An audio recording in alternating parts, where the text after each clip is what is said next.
오늘은 쇠사슬의 메인 사신이 되어 라는 제목으로 함께 말씀을 나누겠습니다. 영국의 청교도 리처드 백스터가 말년에 내적 성찰, 자기 분석을 하면서 생각을 바꾸게 된 계기를 회고하였습니다. 나는 기도할 때 영국 너머에 있는 세계를 바라보지 못했다. 이 세상에 존재하는 다른 지역에 대해 거의 고려하지 못했다. 유대인들의 회심을 위해 기도한 적은 있지만 그것이 전부였다. 그러나 이제 생각해보니 이 세상에 돌아가는 모습과 주기도문이 가르치는 내용을 더 잘 이해하게 되었다. 우리는 내가 태어난 땅에서 발생하는 재난들뿐 아니라 이교도들, 회교도들, 그리고 이 지구상에 하나님을 모르는 무지한 나라들에서 일어나는 각종 재난에 대해서도 영향을 받을 수밖에 없다. 그로부터 300년이나 지금 지났지만 다양한 형태로 선교 사역이 이제 세계는 하나로 모아져 가는 가운데에 여전히 예수 그리스도의 복음은 세상을 향하여 거룩한 방향성을 가지고 있습니다. 그러나 이렇게 세계적 재난을 통하여서 우리 모두가 영향을 받게 된다는 것과 다시금 오늘날 교회가 세상으로부터 도전받고 그러한 이 어려움에 직면하게 되었음을 우리가 감지하게 됩니다. 다시 다른 말로 한다면 우리가 혹시 구태의연한 방식으로 복음의 옷을 입고 세상과 소통하려고 하는 것은 아닌가? 십자가를 지고 예수를 조롱하였던 무리처럼 세상은 교회를 향하여 새로운 도발을 하면서 또 이제 세속화의 물결 속에서 무력화돼 버린 교회가 소금과 빛의 역할을 위하여 뼈를 깎는 몸부림의 시간을 오늘 우리가 가져야 한다는 겁니다. 오늘 우리가 읽고 있는 에베소서 6장의 뒷부분, 여기서 성도들에게 바울은 교회들에게 하나님의 전신갑주를 취하라 이렇게 말씀하십니다. 쉽게 말하면 무장을 하고 전쟁을 준비하라는 뜻입니다. 그래서 이 본문이 다분히 오늘날 읽혀지기를 꺼려하는 텍스트가 되기도 합니다. 아주 오랜 옛날 십자군의 정복전쟁을 통해서 어두운 역사가 일어났으며 그것이 오늘날까지 이 그리스도인을 군사로 표현하는 그런 은유적인 묘사는 오늘날 사회적인 분위기로 볼 때 어려움이 있다는 겁니다. Metaphors in Pauline Letters라는 책에 보면 바울 사도의 서신에 나타난 은유에 대해서 기록을 하고 있습니다. 시장 은유, 경주, 그리고 교육 은유, 건축 은유, 그리고 전쟁과 군사 은유 등이 나옵니다. 이건 바울 서신만 그런 게 아니라 당시 글을 쓸 때 많은 사람이 사용하는 방법이었습니다. 우리의 언어에도 사실 흠뻑 젖어 있는 그런 은유들인데 거기에 이제 믿음으로 산다는 것, 신앙과 접목하여 은유를 활용하여서 우리의 신앙이 경주하는 것 같고 우리의 신앙이 전쟁하는 것 같으며 그래서 우리가 군사로 부르심을 받았고 무장을 해야 된다, 뭐 이런 말입니다. 전신갑주를 취하라. 완전 무장을 한 군인처럼 전쟁을 준비하라는 말씀입니다. 당시 로마의 군인처럼 투구를 쓰고 갑옷을 입고 흉배와 허리띠와 신을 신고 방패와 칼을 준비하라는 말씀입니다. 믿음의 방패 준비하고 말씀의 칼을 들고서 영적 전쟁을 준비하라는 말씀입니다. 그런데 이런 전쟁의 은유가 오늘날 분위기와 맞지 않는다는 겁니다. 평화와 행복의 분위기를 깨지 말고 세상의 가치에 동조하면서 협력을 하는 것이 옳다고 합니다. 그것이 기독교의 이기적인 수준을 넘어서는 세상을 포용하는 위대한 능력이라고 축켜 세우기도 합니다. 이런 분위기 속에서 무장하라, 대적하라 하는 것은 너무 시대에 뒤떨어져 있다는 듯이 비아냥거리고 또 어색해하기도 합니다. 이제 교회는 점잖은 목소리로 교양적인 설교에 머물고 더 이상 세상을 정화시킬 수 있는 능력을 상실한 채 무기력하고 위선적인 공동체의 모습이 되어가고 있습니다. 더 이상 자기를 부인하고 목숨을 내어놓기까지 주님의 제자가 되기 위한 희생과 헌신을 찾기가 어려워졌다는 겁니다. 그럼에도 불구하고 오늘 본문의 하나님을 교회의 말을 그 상상력의 한계까지 밀어붙이시는 격정적인 하나님이라고 말하였던 스탠린 하워스의 말의 의미를 생각해 보게 됩니다. 사람들은 하나님의 말씀의 내용이 담고 있는 깊이보다 더 많은 것을 알고 수용할 수 있는 능력이 스스로에게 있다고 생각합니다. 그래서 지금은 싸울 때가 아니고 세상의 조화를 이루어야 한다고 합니다. 점잖게 설파합니다. 교회는 숨막힐 정도로 이 세련된 어휘와 그럴듯한 은유로 점점 생명력을 잃어가고 있습니다. 이성적으로 혹은 냉정하게 생각해 봅니다. 우리는 세상에 이로움을 주는 소위 축복의 통로가 되어야 합니다. 어두워져가는 세상에 빛처럼 소금처럼 사회적, 공공적 윤리를 선도하는 그런 공동체가 되어야 합니다. 그래서 세상과 거슬러 지내지 않고 서로 조화를 이루어가며 소위 상생의 분위기를 자아내는 것도 필요합니다. 국가적 재난에 즈음하여서 우리 교회도 최선을 다해 상황에 맞게 대처해 왔습니다.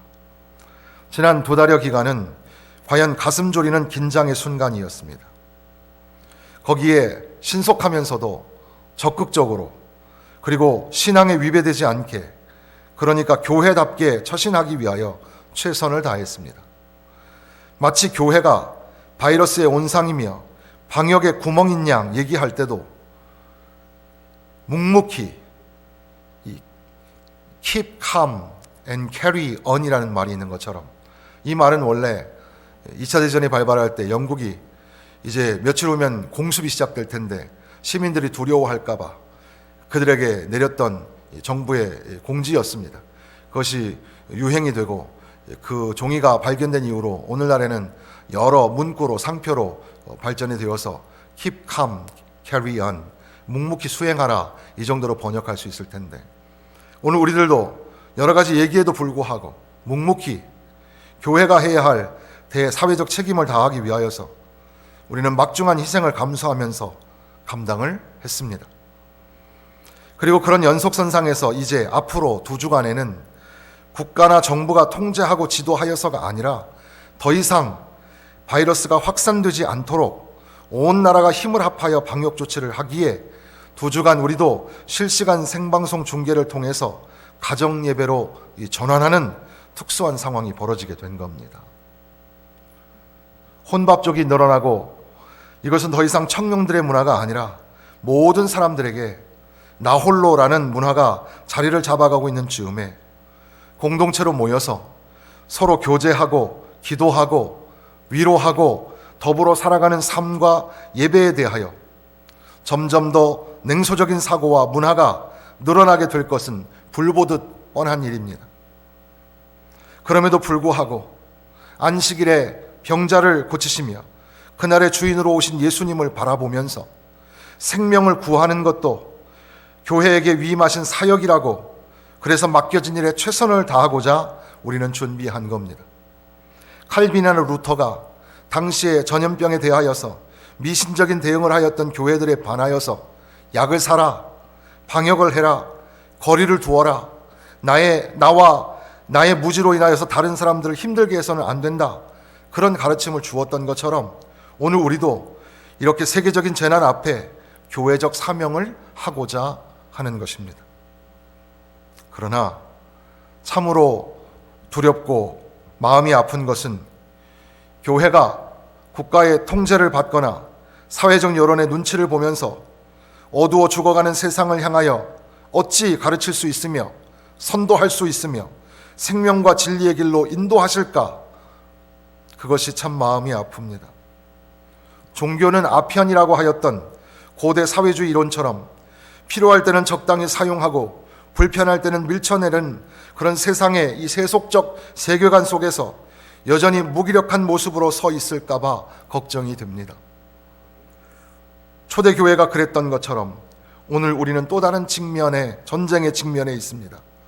이것은 단지 오늘 성경이 기록하는 것처럼 혈과 육의 싸움이 아닙니다. 악한 영과의 대적입니다. 마귀적 바이러스를 영적으로 물리쳐야 된다는 그런 말이 아니라 이러한 재난과 위기의 상황 속에서 성도는 더욱 하나님을 의지해야 한다는 겁니다. 또한 교회는 여전히 예수 그리스도 길과 진리와 생명이 되시는 바로 예수 그리스도를 가르치고 선포해야 하며, 복음의 길이 막히고 교회를 향한 협박의 수준이 고도로 진흥화되어 가매 영적인 민감함을 가지고 있어야 한다는 것입니다. 에베소서 저자인 바울은 지금 사슬에 매여 있습니다. 그 시절의 그리스도인들은 TV쇼가 아니라 감옥에 둘러싸여 살았다고 해도 과언이 아닙니다. 바울은 성도들에게 예수를 따르기로 한다면 실제로 싸울 준비가 되었는가, 감옥을, 죽음을 두려워하지 않고 오직 예수 그리스도를 위하여 살겠는가, 이렇게 도전하고 있는 겁니다. 세상이 복음의 전쟁을 걸어온 방식은 참으로 교묘해서 그 전쟁이 끝나기까지는 우리가 패배하고 있다는 사실을 눈치채지 못할 때가 너무나 많습니다. 이러한 세속화의 거센 물결은 우리의 삶을 혼란스럽게 하며 우리의 젊은이들을 빼앗아가고 교회를 뒤집어 엎습니다. 세상의 모든 사람이 합리적으로 이성적으로 납득이 되는 교회가 되라고 하며 세상을 침노하는 복음을 은근히 거절합니다. 종교는 모든 개인의 자유이고, 그래서 그럴싸하게 미화된 자유를 줌으로 인하여서 교회를 무력화시키려고 하고, 교회는 다녀도 되고 안 다녀도 그만이라고 달콤하게 유혹합니다.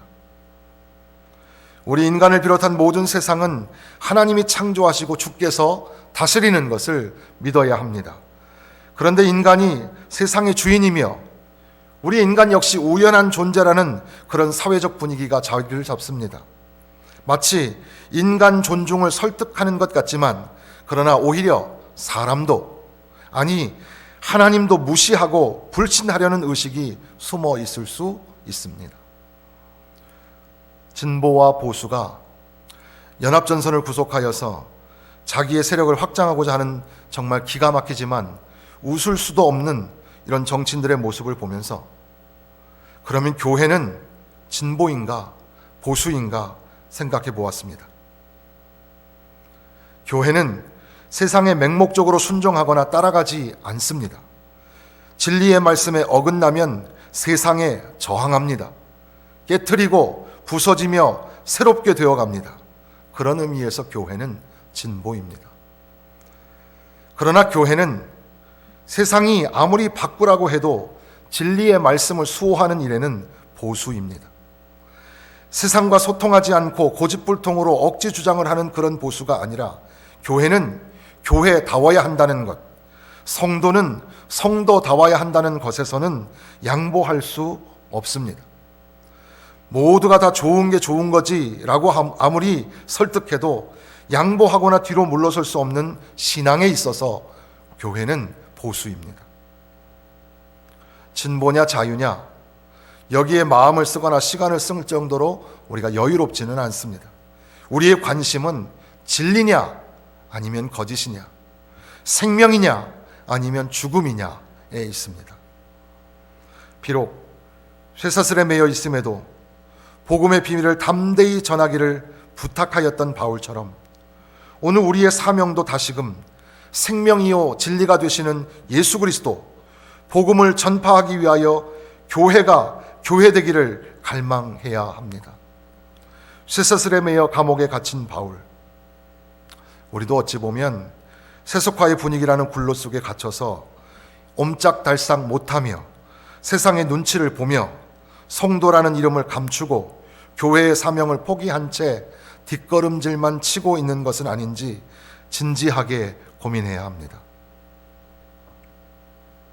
한국 교회의 회복은 십자가를 기억하는 것이라는 어느 목사님의 말씀처럼 십자가는 저항이었습니다. 교회는 바로 세상의 죄를 담당하시려 죄 없으신 주님께서 세상을 향하여 보여주신 순결하고 거룩한 저항 속에서 피어난 한 송이 꽃이었습니다. 얼었던 겨울의 옷을 벗고 싹을 틔우며 잎을 내고 하얗게 노랗게 빨갛게 꽃이 피어납니다. 생명은 그렇게 다시 피어나고 살아냅니다. 도예가이신 윤석경 권사는 힘들 때마다 십자가를 빚었다고 하였습니다. 그가 만드는 작품은 거의 다 십자가인데 그 중에서 커다란 비석처럼 세워진 십자가 작품이 있습니다. 무덤에 세워지는 비석이죠. 그것은 마치 무덤, 톰브가 생명, 이 자궁에 해당하는 생명의 의미를 담는 자궁인 움부의 그런 의미를 담는 것처럼 사망 권세를 이기시고 다시 살아나신 예수 그리스도를 바라보게 하는 그런 작품입니다. 폴 존스라는 분이 말하기를 사람이 무엇으로 소망하며 바라볼 것인가는 자신의 삶의 토대를 어디에 두느냐에 달려있다. 그런데 내 경우에는 그것이 빈 무덤에 두는 것이라 그랬습니다. 감옥에 갇힌 사람, 쇠사슬에 매인 존재임에도 불구하고 복음의 사신이 되어서 십자가의 전달자가 되어서 담대히 말하게 해달라고 기도를 부탁하던 바울의 모습을 바라봅니다. 조롱과 핍박에도 불구하고 십자가를 통하여 세상을 구원하신 예수 그리스도 우리 주님을 바라봅니다. 사랑하는 성도 여러분, 오늘 각자 예배의 자리에서 다시 생명과 구원이 되시는 예수님을 바라볼 수 있기를 간절히 소망합니다. 사슬에 매여 있으나 복음의 사신으로 영적 전쟁에서 승리하라고 선포하는 바울 사도를 생각하면서, 그리고 이 답답한 이 현실 속에서 믿음을 버리지 않고 오히려 예수님의 십자가를 바라보면서 승리하시기를 주님의 이름으로 축원합니다. 다시 교회가 교회되고 성도가 성도되는 그런 놀라운 회복과 부흥의 역사가 일어나기를 간절히 소망합니다. 기도하겠습니다. 전능하신